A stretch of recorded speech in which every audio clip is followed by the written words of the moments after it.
Most people think being smart guarantees financial success. It doesn't. In fact, some of the smartest people you know are still struggling with money, not because they don't work hard, not because they lack education, but because of how they think about money. Smart people are trained to do one thing very well: avoid mistakes. In school, mistakes mean failure. In jobs, mistakes mean risk. So intelligence becomes associated with playing safe, and safety feels responsible. But here's the problem. Money doesn't reward intelligence. It rewards decision-making under uncertainty. Smart people often wait for perfect information. They overanalyze. They calculate every downside. They want certainty before acting. But money doesn't grow in certainty. It grows in environments where outcomes are unclear. So while smart people are thinking, others are moving. There's another trap: lifestyle inflation. As income increases, expenses quietly rise with it. Better phone, better car, better apartment. On the surface, life looks upgraded, but underneath, the financial position stays the same. The brain feels rewarded, but wealth is not being built. Smart people are especially vulnerable to this because they can justify every expense. It makes sense. I earned this. It improves my productivity. And slowly, comfort replaces progress.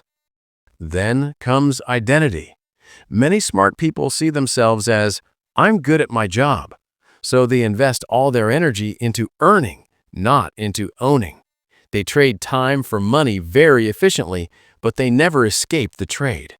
Because stepping outside that identity feels risky, and the brain avoids risk even when the risk is necessary.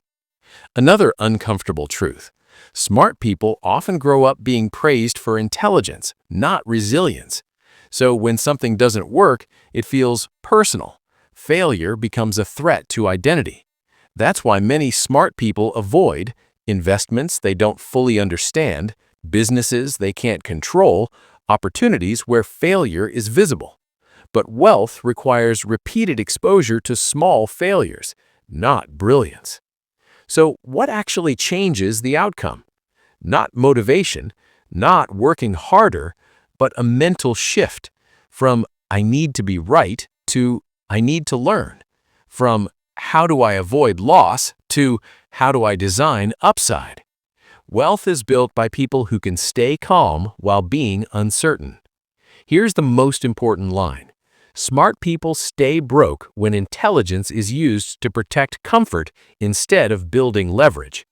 Once intelligence starts serving long-term ownership, not short-term safety, the financial story changes. This isn't about being less smart, it's about using intelligence differently. And once you see that, you can't unsee it.